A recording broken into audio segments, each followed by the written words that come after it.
Hi, good morning. Thank you. Thank you, Jean, for having me. So I'm going to talk a little bit about my journey, that's sort of my experience, a little bit about who I am, and kind of how I got to be Paula, I guess. I started my career actually as a help desk for an IT startup, and I eventually worked my way into software, and I did that for a long time. And then in 2010, I took a random detour and I became the IT director of a small business, federal contractor. It was about 500 people at the time, which apparently some people don't call small, but in the federal government, that's called small. And we had outgrown our IT department at the time, and I was sort of tasked with trying to build it. And that was my first DevOps moment, was actually realizing from having been a developer for so long, now that I was the IT operations person supporting the developers, I realized like, oh, I know why they didn't want me to touch their servers. I'm a hacker.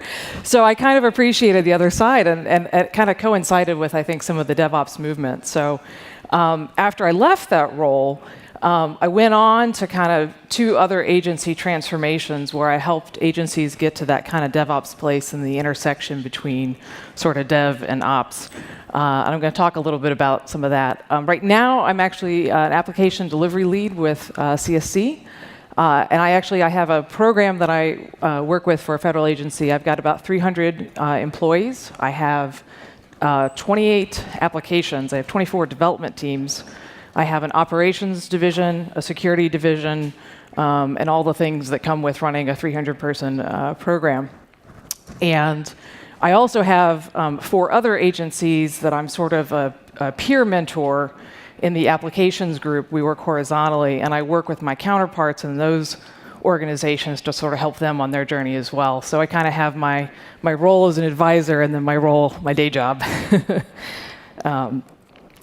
So I described what I've spent the last 15 years doing in the federal government is like the following problem, right?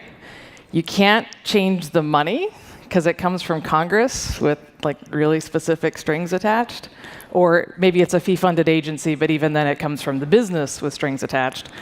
You can't usually change the contract. It takes years to get a contract in the government, and once it's written, I mean, that's like in stone, right? And you can't really change the people. Okay, so they like to change the contractors. That's like why they hire us, so that they can fire us.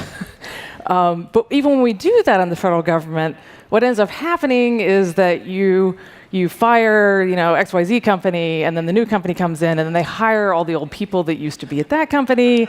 So it turns out that you're not actually in a situation where you can do what you do in a lot of, well, I mean, I think you do in a commercial environment, which is you just fire everybody and then you get some DevOps people. I don't know.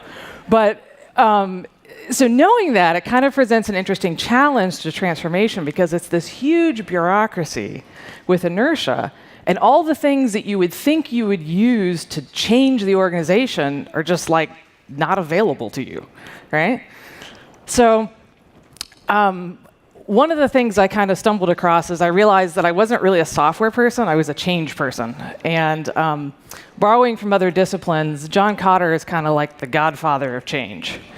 And even if you haven't read John Kotter, I'm sure you know these words, right? This is from his, there's a Harvard Business Review sort of compendium of his stuff. He's written numerous books on this topic. He talks about, establishing a sense of urgency, right, and creating a guiding coalition. And just for the record, this is great stuff. This is totally, totally true. But I sort of as I've studied this and have lived this, I've sort of simplified the okay, I've screwed this up a bunch, and I think I've got down what the key parts are, right?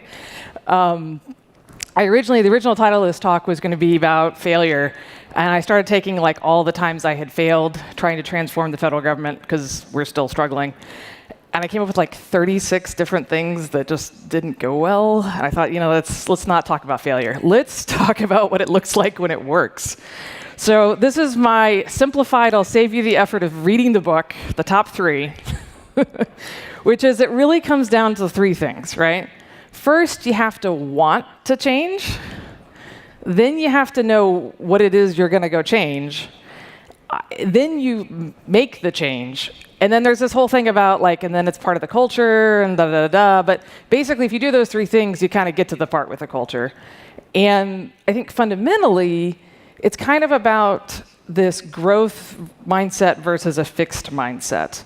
That what you're trying to do to get a real change program in place is to get people to that growth mindset, that they can change and that they have an opportunity to continuously improve. And that's kind of the opposite of why people go work for the government. Both, I'm not going to slag on the government. It's just as bad on the contractor side, trust me. Where you join for stability, right? So you sort of career selected for a role where you don't have to change much, right? So these are inherently, there's a lot of people that they don't want to be changing all the time. This is sort of a fatigue. So getting them to the growth mindset that you need to have continuous improvement is kind of the journey you have to go on to get to the part where you actually get to make the change and do all the awesome things. So the first one is want to change, which, this sounds like super obvious. Right?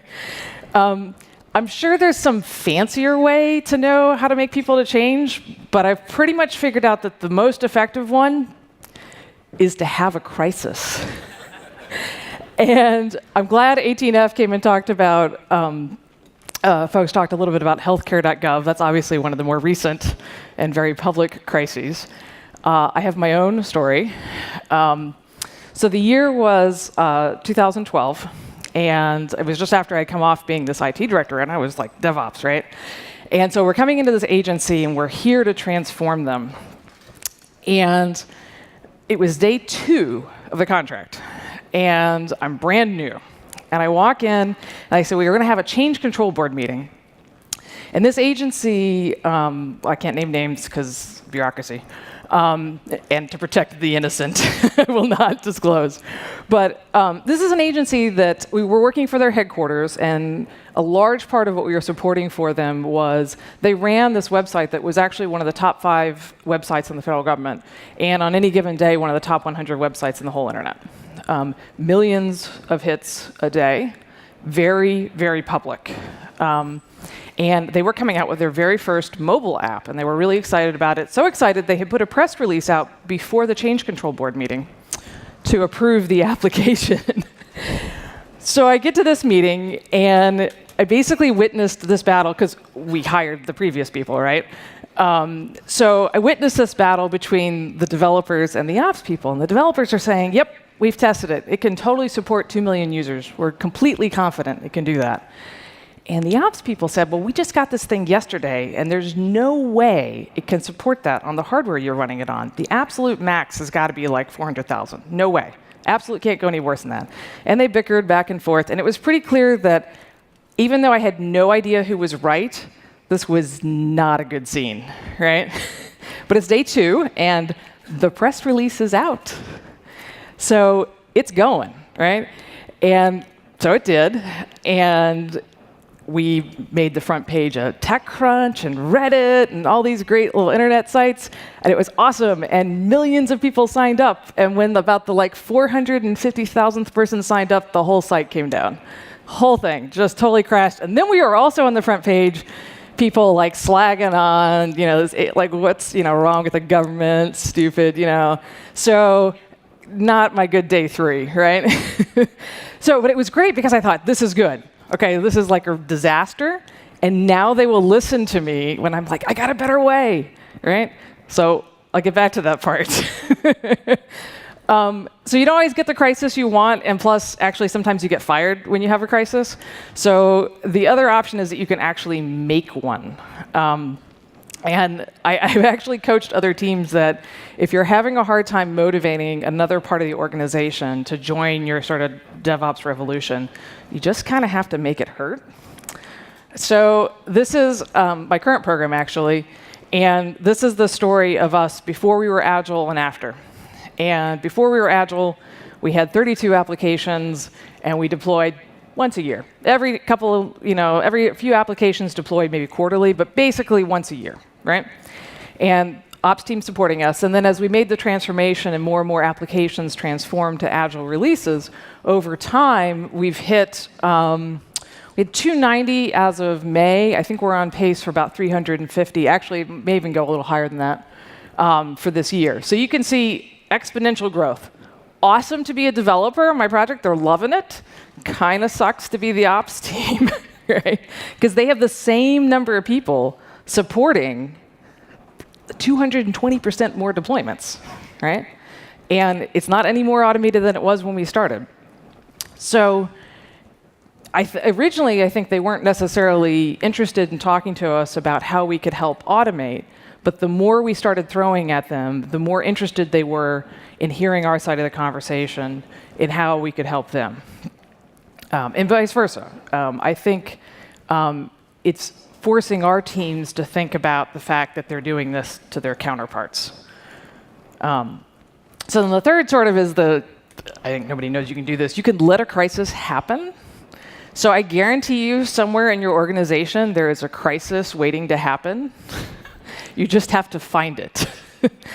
And when I was IT director, so the year was 2010, and I'd just taken on the role of IT director for this small business, and we'd really clearly outgrown IT, and the help desk in particular it had no ticketing system. And I mean, I started my career at a help desk. I'm not an ops expert. I wasn't really feeling like I knew how to do this job, but I did know one thing: you need a ticket system, right? And I couldn't convince any of the leadership that this was important, and I couldn't figure out why. And then I realized the two folks that were on the support team had come up with this VIP help desk system. They had a separate phone number. It forwarded to their cell phones, and whenever VP or the CEO or somebody called, it went straight to their cell phones, and they immediately answered it, right? And they solved it. And I thought, oh, I get it. No wonder they don't realize they have a problem, because they've never felt the problem. So I was really fortunate, and I went to the CEO of the company and said, did you know they're doing this? And he was like, no, what? He'd never asked them to do this. They just did it. And so I said, well, do I have your permission to just stop doing it? He goes, of course, sure. All right. So so I told the team, just stop. And I think they, at that point, were like, oh my God, who let her in charge? But they did it, to their credit. They put regular tickets, and the first day that the CEO had an email outage, so by the way, our email server had an uptime of 80%. So it went out a lot. First time the email server had an outage and the CEO didn't have email for a day, I went back with my proposal for a help desk system, and it worked. So while that's not necessarily a DevOps story, I definitely think if you're trying to motivate somebody to make a change, you have to kind of give them a reason to rethink their ability to change, that growth mentality. So that's, you can always make a crisis. So if one doesn't happen to you, I guarantee you can just go find one, right? Okay, so it turns out that that's kind of not enough. And I think that that's something that I learned along the way, is that it's not enough to just have this cataclysmic event that makes you want to do this. You actually have to organizationally know what you're going to change. And I think you have to really help. This is where sort of I think the DevOps piece is different than just the traditional John Cotter, where you just stand up in front of a crowd of people and tell them these things, and you're all going to go home and implement. There is kind of something special to DevOps, that there's a certain kind of way of thinking that you have to help people through, and if you can get to that, you can help them know what to change. And I really think it's powerful visuals and measurement, and I think those two things go together, and ultimately that gets you to kind of finding a big picture. So why I'm so convinced that the visual works so much better than just the talking is a little bit about this story. So on my current program, this was in April of this year. I know some folks listened to Damon Edwards give a talk yesterday, and he talked about this value stream mapping a little bit, and CSC obviously has done a lot of this, Simon Wardley and others. But this is super powerful. And what we did was, this team had actually already been doing a transformation. They'd already been part of an Agile pilot. Well, they'd already been doing Agile for 2 years. But they actually had been specifically working on acceptance test-driven development and some other improvements. And in December of that year, they took on this testing improvement. And between December and April, they had gotten their cycle time in their, between when they started a story and when it was like ready to go, down to about, from about 13 days down to 6. But they were really blocked. And then the retrospectives were getting really nasty. It was everybody else's fault, right? Why can't we go any faster? And we did this over the course of about 2 days, where we got everybody in the room. We got the product owner, we got the government project manager, we got the person that's sort of the business analyst, domain expert. This guy has the system in his head. He probably knows it better than anyone else. We got the lead engineer, we got some of the senior technical people, the testers, the independent tester, which is a different contractor. We got the government release managers who supported us. We got the folks in the deployment, which is also another contractor on that side, over the phone, because they're actually based in Texas, in the room. And the folks on our team that answer the 1-800 help desk when the thing breaks. Everybody in the room, and we use this model to actually model a particular story. And actually, I'm really glad about the previous talk being about mainframes. This particular story is about the integration that this application has to the mainframe. And just a little context, this agency has a very large constituent-facing element to what it does as a mission. And this system runs one of the most important services the agency provides. It's really like part of the meat and potatoes of this agency. If this system doesn't work, a really core part of the agency mission is not going to work. It's not operational. It's very high profile. But it's entirely internal. This is how the agency addresses that. And there's a public-facing component that goes with it, but that's not this team. And there's a back end, which is sort of like the mothership in the mainframe that kind of keeps the system of record. And so this particular story is actually about, it was kind of a workaround, actually, that we have modernized the system to be web-based. And when it sends transactions to the mainframe, sometimes users were worried it wasn't kind of like what they thought it was going to be when it kind of sent back. So this was to address the fact that they were concerned there were some data quality issues. It was to give them a screen to let them see what it was going to send to the mainframe. That's what this story was about. And so the first part is how that story came to be in the release. They talked about it. They looked through the ticket logs, a little Pareto chart. This is causing a high number of tickets. Here's what the fix would cost. Is it worth it? Da-da-da-da-da, right? All that kind of stuff happens. It makes it into a release plan. Sprint happens. It makes it into a sprint. Team does the work, acceptance test-driven development, all sorts of fun Agile stuff. And this is the development part. And this is everything else it takes to deploy that story. And this was an eye-opener. I mean, for me, too, actually, that the main reason this team couldn't go faster was the only improvement we were making was to the Agile development team and not to the operation side. And of course, so there are some boundaries here, and there was a lot of waste going on. There was a lot of repeating. We had automated everything in dev. And the second we pushed that thing into test, it was manual for no reason other than we just weren't running any of our automation in the test environment. When we handed it over to another contractor, they repeated a build and everything else that we had just done, and then they threw away the thing that they just built and used the thing that we gave them instead. Not sure why they did that.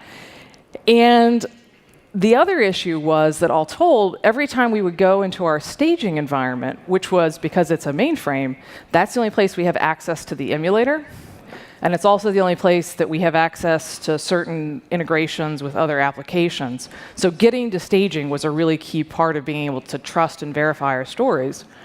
That when we got to that environment, there was an issue. It was like a 508 issue. I don't know if that actually makes any sense. It's a accessibility rule in the federal government. So we had to go all the way back to the beginning and repeat just for this one thing that we couldn't catch until we get to staging. And all told, that process took them, It basically calculated that in the last couple of sprints, it wasn't possible for them to do it in anything under than 48 hours. And lots of waste going on here. And it was a huge bottleneck because if it takes 48 hours to do something, you're not going to do it very much, right? So visualizing this was really helpful because the best conversation that happened in the room when we had this one was when the release team and the team that puts it in production were pushing back at my developers, being like, the problem is your build. It's not, it's your release process, because when you release this, you have to stop the services in a certain order, or else the whole thing breaks and it's too fragile. And the developers go, fine, I don't know what your problem is, right? So the conversations that they were having, and even the conversations about this repeat process, once they sort of talked it through, they agreed that, it was kind of like, why are we doing that? That doesn't make a lot of sense. And that was a really powerful conversation for them to have, because collectively they were figuring out how to solve this problem. Because before, I don't want to imply that the teams weren't trying to solve this problem before, because they were. Operations team was totally trying to optimize their stuff, and my development team was totally trying to optimize their stuff. But they weren't talking to each other. They weren't having the conversation. And when they were talking to each other, they would get on conference calls and yell at each other. They weren't actually having a constructive conversation about how to work together. And so that's why I think a visual is really powerful, because in the world we work in, it's very abstract. And if you don't have something visual, I can make you want to change all you want, but when it really comes to doing it, we've got to actually talk about how we're actually working and how it's actually going so that we can make some constructive progress. So the other thing I'll just mention briefly is that numbers kind of work too, and this is actually same agency but a different project. This group implemented automation as well, and it's resulted in them delivering 160% more features after they've automated some things. And that's helped them get advocates. So I think a lesson that I've learned as well in terms of use the right tool for the job is that there are some organizations that need to see numbers, and there's some organizations that need to see pictures, and most need to see both. And back to the one about the first agency that sort of blew up a really bad public relations nightmare, a mistake I made at that agency in terms of my transformation was I didn't take a baseline. And when I actually, we improved things later on, and we took their website to Amazon, and we did it with 1-week deployments and full automation, I wanted to just be like, see, we can do it. And they were like, oh, we were awesome before. And I thought, are you kidding me? But they didn't know it, and I couldn't prove it anymore because I hadn't taken that baseline. So if you're starting on this journey, it seems like you don't need to worry about the numbers till later. But there's some value in taking a baseline for how you are, because it lets you do this. It lets you show how much you're improving when you actually do succeed. So I thank this program for doing a good baseline, because it shows how much you can actually get out of these improvements. So you got to pick your tool. Numbers are really powerful too. And I guess I fundamentally, backwards. I fundamentally kind of think that you have to get to ground truth. If you have one of these, this is a status report. It's got green and yellow and red. Raise your hand up if you have a status report that looks like, oh, lots of you. Kill it. That's not truth. I had people in my status report telling me that their releases were green. And then I would look at the actual release, and they were having all sorts of issues. I thought, well, that's not green. So for all the people that have brought to this conference actual dashboards, which I can't show you because it's a classified da-da-da-da-da, but I have them, and that's what my team briefs me on every week now. They do not give me a status report. I made them stop. I had to have a whole 2-hour meeting with my team to convince them that they could stop giving me that. But I made them stop, and I'm just looking at the dashboard. And you really have to get to that, because everyone has a different view of the world. And I think, like, if you're an ops person, you see certain things because you're used to, like, being ops. And if you're a developer, you see certain things because you're used to being a developer. And having lived with a foot in both worlds, I can appreciate that the view of the world is different. And when you get to that visual, that's how you get to ground truth. You have to actually get to the actual work and the actual systems, because that's actual truth. And it will be much easier to solve the challenges of talking between worlds if you're talking about the truth than if you're talking about green, yellow, red. So then this gets to be the fun part, right? So now we know what we need to do. So now we need to make it happen. So, build a good team. I mean, I just kind of found one. I picked on a team that was a really good team. It was about 20 folks. As a team, they're very cohesive. They have very constructive arguments. They actually are two separate teams, and they kind of plan together. And that really helped because I was trying to sort of break through for the organization, and I needed a good team that would kind of stick through like mud, because this is going to get kind of hard. And the next part is important too, because I think in the government we want to write a policy. And here's the process for doing Agile. And I have, even internally in CSC, we found that as we're trying to transform ourselves as a company, the first people that want to approach me are our process group. I would like you to write how we do this DevOps process. No. And we're trying to change the conversation to be, it's not about writing a process document. It's about having a culture. We need to help people, empower people to lead. It's about servant leadership. And I think actually most of it then is going around the organization. And your job is not to do the change for the team. I didn't actually make any of those changes that the team did. I didn't do a single one. I tried to go around helping the organization, move blockers so that they could do that change. That's all I did. I just tried to help them. And I'm not the one changing, and I think that's important, is you actually have to let the people doing the work figure out the change and let them drive what change they want to do next, if you give them the right context, right? And you need to manage your change program intentionally. Give it, the respect of a real project. So just, again, for those that saw David Edwards' talk, he talks about the J curve, right? So on the left is, it's called a Virginia Satter curve. Virginia Satter was a psychologist, I think it was about the 70s, and she wrote about this process of, change and status quo, and then you introduce this change element, and then sort of chaos happens, and then you sort of incorporate it into how you work, and then at the end you sort of have this new status quo, and all is better. And I think that's kind of a myth of change, that we're just going to bring a change and it's going to go straight to awesome.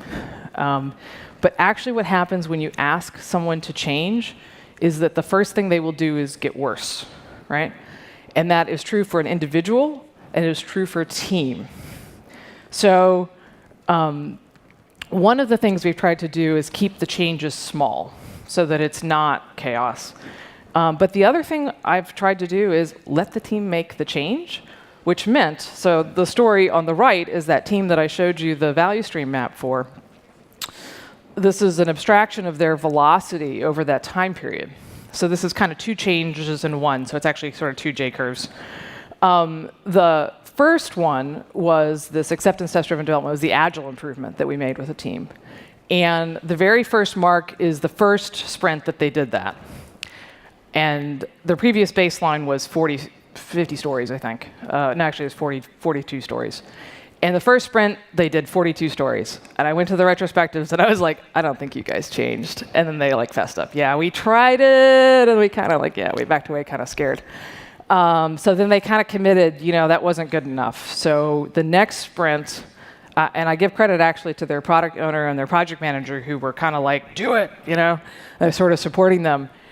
They were all right, next sprint, we're going to knuckle down and we're going to do it. And they did. And their velocity cut in half. Right? It was the first thing that happened. But that was okay because we kind of gave them permission to do that. We told them that was coming and we let them do that. And then they got a little better. They kind of figured out some things they needed to do a little differently as a team to kind of make it work. And then they were all right, woohoo, we're better. And then right then is kind of when we started introducing, right when they were sort of on the uptick of that change is when, so the April mark, actually between March and April, that's the sprint where we reintroduced the DevOps piece. So then kind of a little bit of a dip as well, because now we're kind of in this new transformation piece there, kind of dropped a little, and actually I don't know where they are, but they're somewhere in the upper 50s, 60s for velocity, although they've kind of restructured their points. But the point is that they're doing way better now, significantly faster. But a key to making that happen was actually allowing them to go slower. And that's really hard, back to the you can't change contracts, because a lot of contracts have performance incentives in them that say you have to have this, or you have to keep getting better, you can't ever go slower. And if you're always forcing somebody to go faster, faster, faster, faster, faster, they will never change.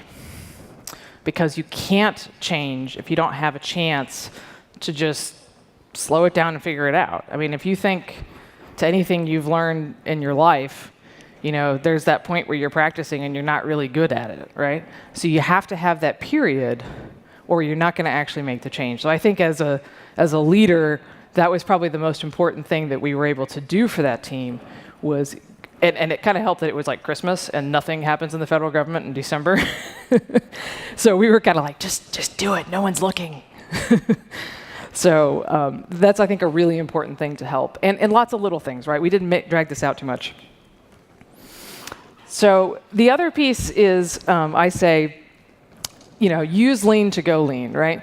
So we really created a continuous improvement project. We took that improvement, and it has its own Kanban. We have our improvement kata, and the team came up with their own metrics for how we were going to improve it. And then those baby steps are on the board, and we actually sit every day, and the team figures out what they're going to do and how they're going to do it.